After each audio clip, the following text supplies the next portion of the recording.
بسم الله الرحمن الرحيم. مشاهدينا الكرام، السلام عليكم ورحمة الله وبركاته. أهلا بحضراتكم في لقاء متجدد من برنامج قوارير.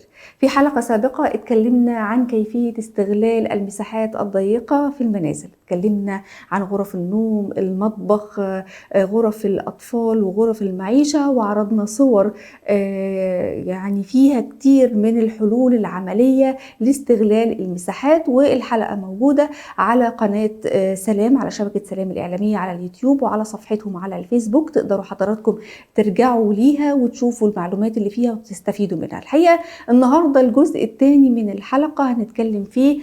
وقفنا مع ضيفتنا الفاضلة الحلقة اللي فاتت عن الألوان، دور الألوان في اتساع المكان، الشعور بالاتساع أو بالضيق. إيه هي الألوان اللي تخلينا نحس إن المكان واسع ومبهج، والعكس الألوان اللي يعني تخلينا نشعر إن المكان ضيق ولابد إن احنا نبعد عنها. ومشكلة كبيرة جدا بتواجه كتير من الناس، وهي إن يكون سواء غرفة نوم أو غرفة معيشة أو صالون مساحته كويسة، ولكن في منتصف الغرفة بيكون في عمود كبير. العمود ده بيضيع جزء كبير من المساحة. ازاي نقدر نستخدمه، نستغله أفضل استغلال، وما يخليناش نحس ان المكان ده ضيق بسببه. هل له استخدامات ولا خلاص اعتبر ان العمود ده موجود في المنتصف كده ملوش اي استخدام؟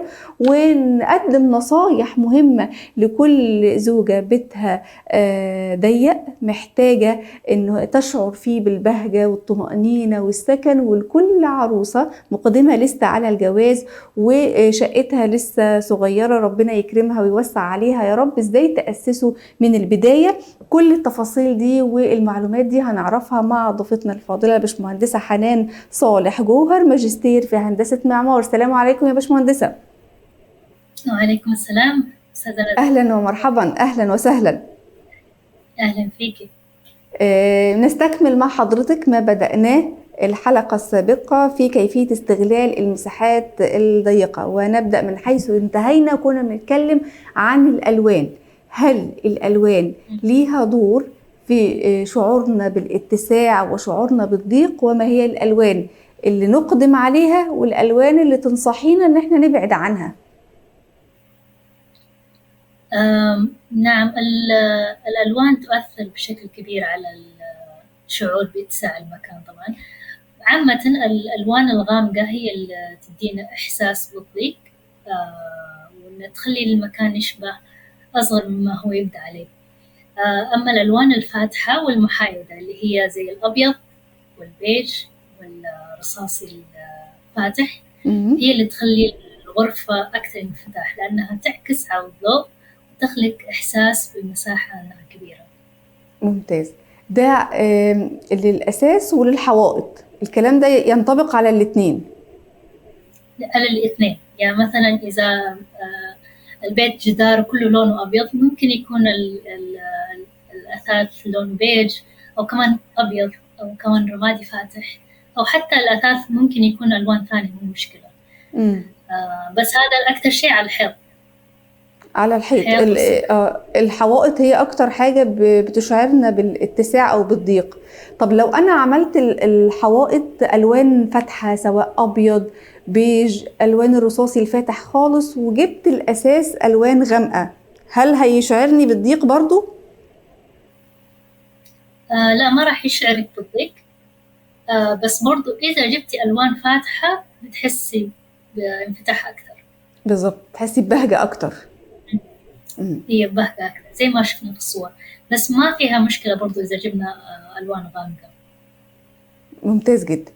طيب، احنا في نقطة مهمة او مشكلة بتحصل في بيوت كتير، وهي ان ممكن تبقى الصالة او غرفة المعيشة مساحتها مناسبة، ولكن تلاقي المهندس عمل عمود في النص.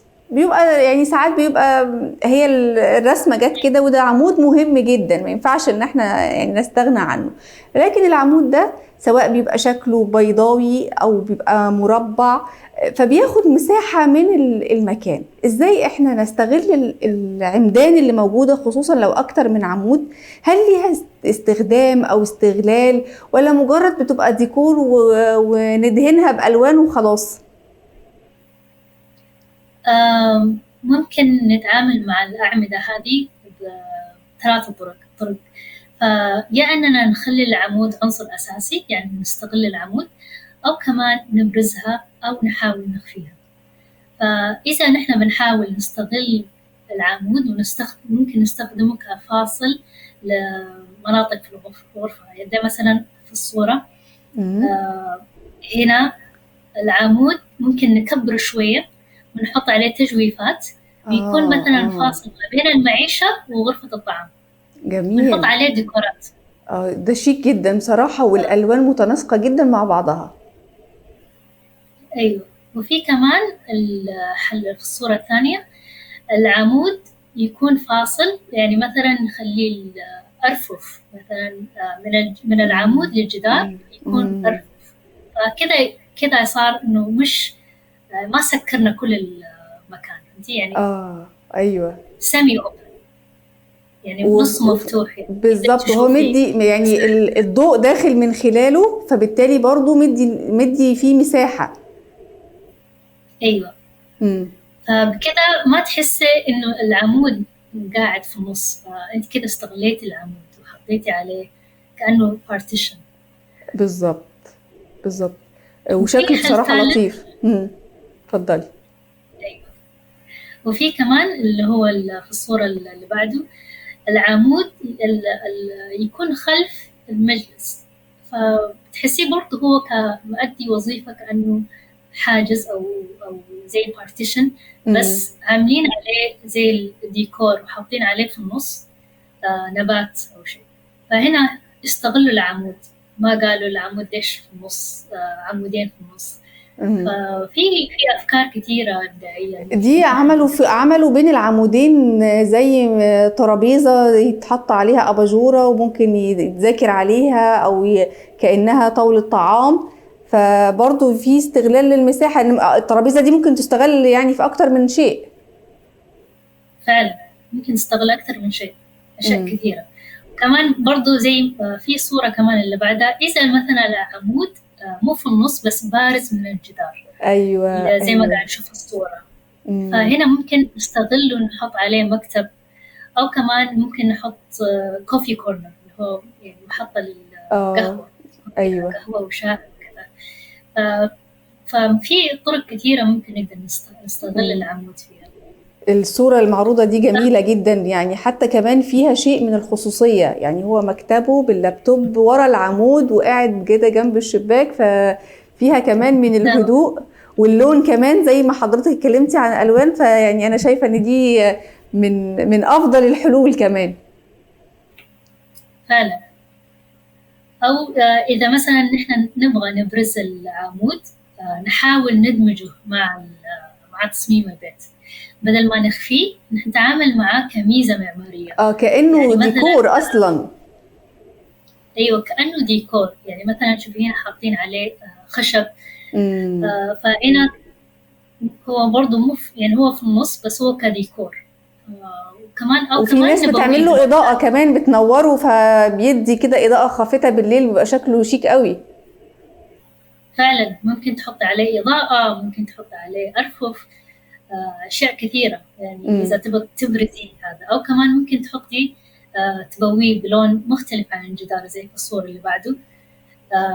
البيت كله أبيض، بس بواه العمود بلون بني. أسود. ده أسود ولا بني؟ تقريبا. يعني بني غامق أو أسود. بس لون غامق يعني. فهنا برز، وحطوا عليه مثلا شايفاه حوالين الطرابيزة بالضبط. المكتبة. أو كمان إذا الحلول ممتازة. اتفضلي. وإذا مثلا نبغى نقلل التأثير البصري للأعمدة، ما نبغى نخليه يبان مرة كبير، ممكن نحن نحط أثاث كبير ملفت للنظر تكون جنبها، أو زي في الصورة اللي بعده نحط نبات، يعني شجرة كبيرة. دي جميلة أستاذة حنان. أيوة، أو نبات معلق على العمود كذا، نحن نحاول نخفيه كأنه مش موجود. لا دي شيك جدا جدا، وبصراحة من الحاجات اللي لفتت نظري جدا، فيها شياكة وفيها كمان حاجة حلوة في البيت. أصلا وجود النباتات سواء طبيعية أو حتى شكل النبات في البيت بيخلي الواحد يعني مبسوط، لأن شكلها بيبقى جميل ومستغلة حلو. فعلا، وتدي كمان حياة وانتعاش المكان.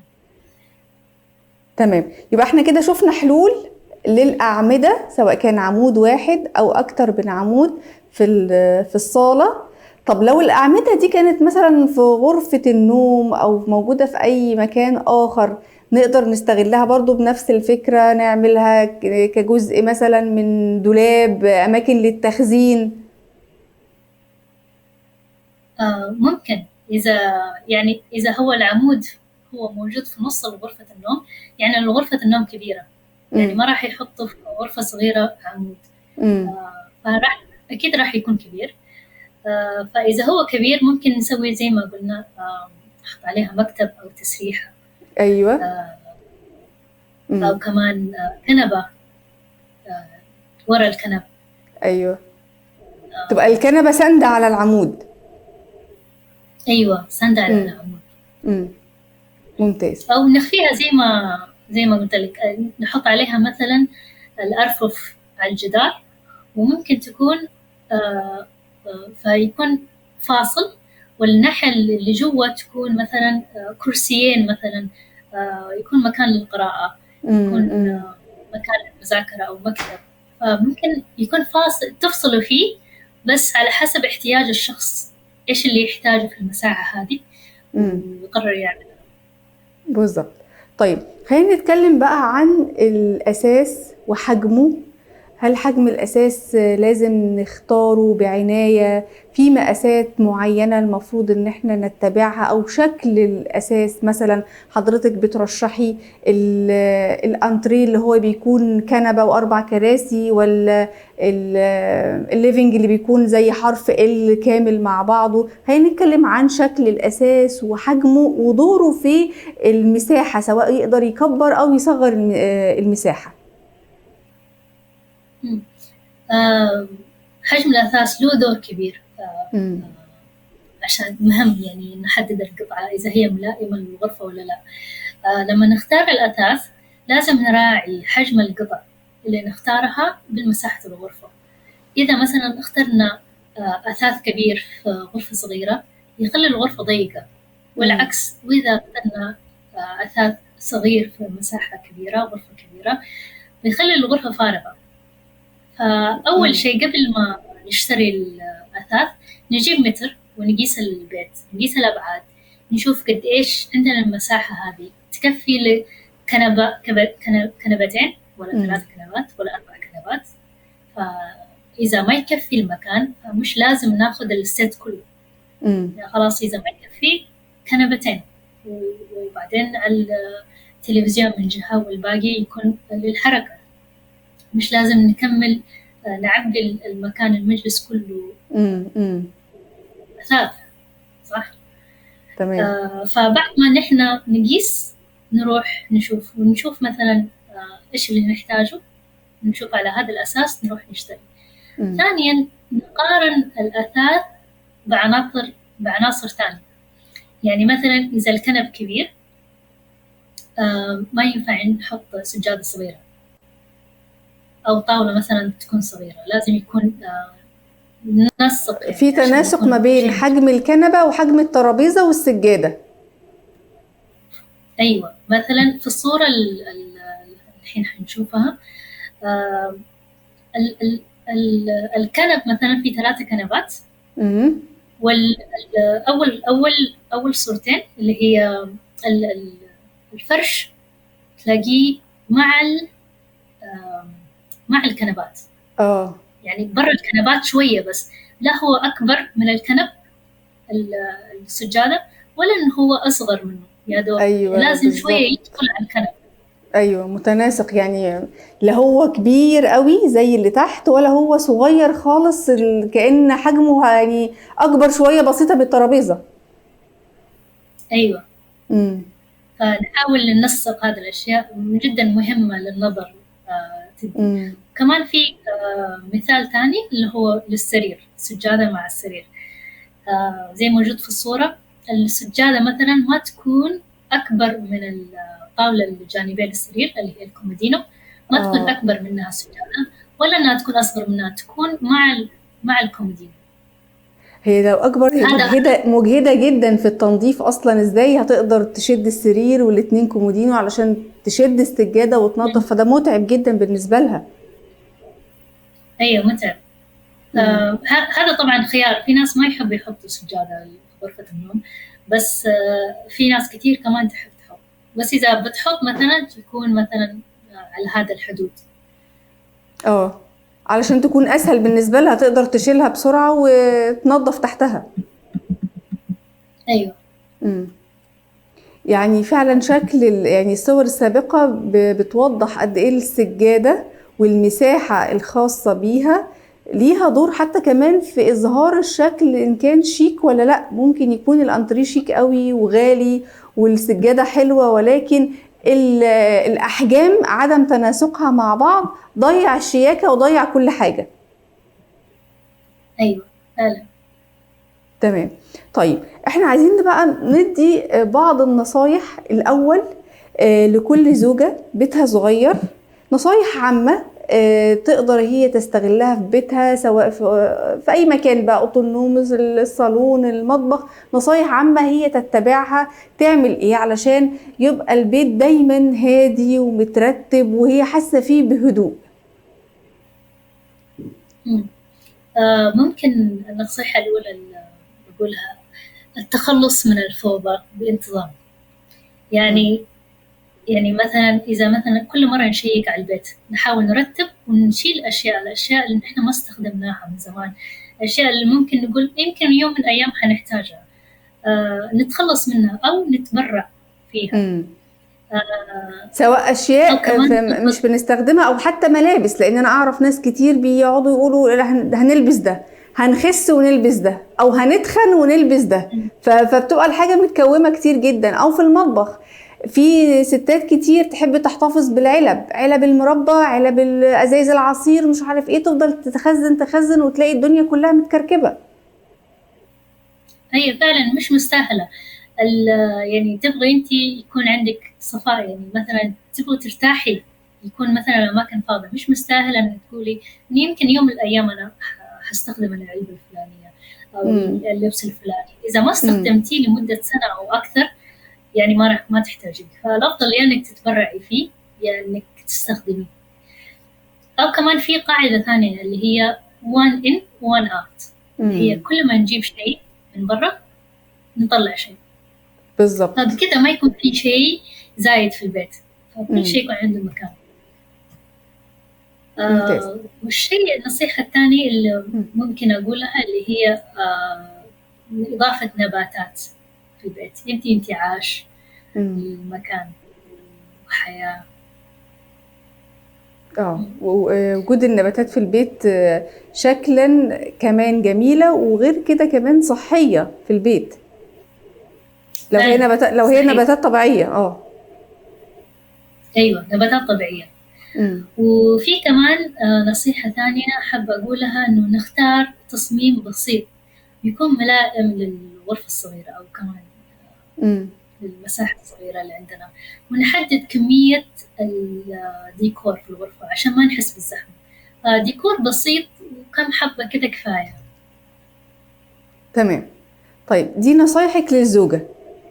نصايحك بقى لكل عروسة لسه مقدمة على الزواج وشقتها من البداية هي عارفة انها صغيرة ومساحتها ضيقة خالص، فأبرز النصايح لكل عروس مقدمة على زواج بشقة ضيقة تتبع ايه او تعمل ايه وتبعد عن ايه؟